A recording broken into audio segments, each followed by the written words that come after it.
Terpujilah nama Tuhan yang telah memberkati dan menyertai kita di sepanjang tidur kita hingga pada pagi hari ini. Dan pada pagi hari ini kita mempersiapkan terlebih dahulu untuk makanan rohani kita sebelum kita menyambut segala berkat Tuhan yang akan kita jalani di sepanjang hari ini. Di dalam segala kasih Tuhan kita akan belajar renungan Alkitab. Yang menjadi topik kita adalah Tuhan menyediakan dan mencukupkan. Kita akan membuka terlebih dahulu dari 1 Raja-Raja 17 ayat 7 sampai 16. Dan di sini kita akan mengutip ayat 16. Tepung dalam tempayan itu tidak habis dan minyak dalam buli-buli itu tidak akan berkurang.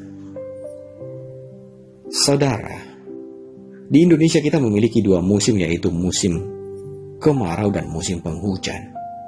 Tetapi pada kesempatan ini kita akan melihat dampak dari satu musim kemarau yang berkepanjangan, yang mengakibatkan kekeringan di mana-mana. Ini berbicara tentang Nabi Elia. Kekeringan tidak terkecuali sehingga sungai Kerit pun menjadi kering. Dan atas perintah Tuhan, Nabi Elia beranjak pindah ke Sarfat di wilayah Sidon. Dan Tuhan menyediakan makanan melalui pelayanan seorang janda.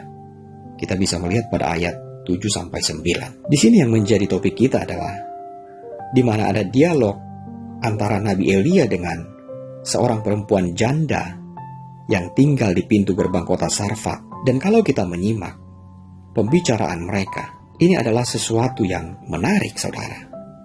Di mana permintaan Nabi Elia untuk memberinya sepotong roti ditolak dengan alasan persediaan hanya cukup untuk diri dan anaknya, dan sesudah itu pun tidak ada lagi yang dapat dimakan, yang hanya akan berujung pada kematian akibat kekeringan.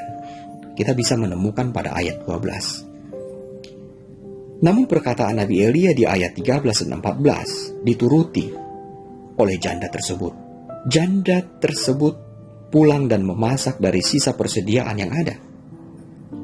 Tepung dan minyak diolah menjadi sajian dan dibawa kepada Nabi Elia untuk dimakan. Ayat 15 adalah bukti kekuatan mukjizat yang dibuat Allah, sebab Nabi Elia, janda dan anaknya mendapat makanan beberapa waktu lamanya. Karena tepung dalam tempayan tidak habis dan minyak dalam buli-buli itu tidak berkurang, saudara. Di tengah ancaman kekeringan sekalipun, makanan dan minuman tersedia dan itu cukup untuk dimakan 3 orang dengan rentang waktu yang lama. Itu luar biasa. Kalau kita menelaah, ini sesuatu sebenarnya di luar daripada logika manusia. Maknanya, tidak saja bagi janda dan anaknya yang kemudian mengaku bahwa Elia adalah abdi Allah dan firman Tuhan yang diucapkan benar pada ayat 24. Tetapi juga bagi kita sekarang ini, di tengah berbagai permasalahan yang berat sekalipun, saudara, di tengah rasa kekhawatiran dan ketakutan, di dalam maraknya COVID-19 dan saudara, harapan selalu tersedia dan terbuka bagi kita, orang yang percaya. Mungkin kita pun akan menjadi sama ketika menghadapi dan mengalami keadaan seperti janda di Sarfat itu, menolak berbagi berkat karena persediaan menipis. Tetapi saudara, sesungguhnya Allah kita tidak pernah melupakan, apalagi meninggalkan kita. Janda di Sarfat itu pun bersaksi bahwa firman Tuhan yang diucapkan Nabi Elia adalah benar. Disinilah kekuatan kita orang yang percaya kepada Tuhan Yesus Kristus. Tuhan itu pasti menyediakan dan mencukupkan kebutuhan kita jika kita penuh dengan keyakinan dan menaruh harap kepadanya, saudara. Ini sebenarnya di luar perkiraan logika akal manusia. Tetapi bagi Tuhan tiada yang mustahil. Tuhan selalu memberi jalan keluar dari permasalahan yang menghimpit kita, apapun itu yang menjadi persoalan dan pergumulan kita.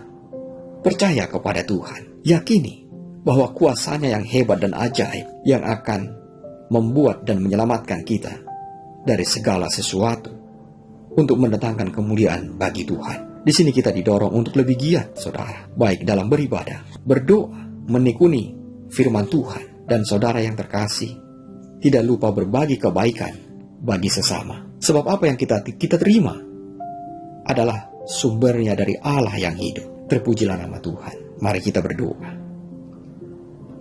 Bapa Allah kami yang hidup, biarlah hati kami senantiasa terbuka pada anugerah-Mu, dan ajarlah kami belajar untuk mencukupi diri kami dari segala berkat-Mu. Dan biarlah kami menjadi saluran berkat bagi sesama kami yang membutuhkan uluran tangan. Dan biarlah hati kami terbuka untuk menolong mereka yang masih belum mendapatkan berkat daripada-Mu. Terima kasih Bapa, dalam nama Tuhan Yesus Kristus kami berdoa. Amin. Tuhan menyediakan dan mencukupkan apapun yang terjadi pada masa ini, pada saat ini. Percayalah kepada Tuhan. Di dalam segala keadaan, susah dan senang, dan apapun yang terjadi, andalkan Tuhan di dalam kehidupan ini. Bersama saya Maruli Tuasinambela. Tuhan memberkati kita semua. Amin.